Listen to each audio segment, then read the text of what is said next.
Ну вот вы слышите, что уже как бы стук уже прекращается, такого звонкого металлического нету, то есть масло жизненькое стало, большой двигатель прогревается, вообще мгновенно в машине жара будет, через минут 10, наверное.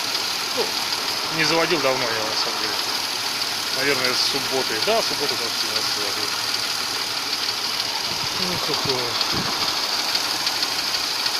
Вот. Что еще рассказать? Ну вот люфтит, гидроусилитель люфтит, видите, да? Ну его надо, конечно, менять, потому что он приваренный. Остальное вы все уже знаете.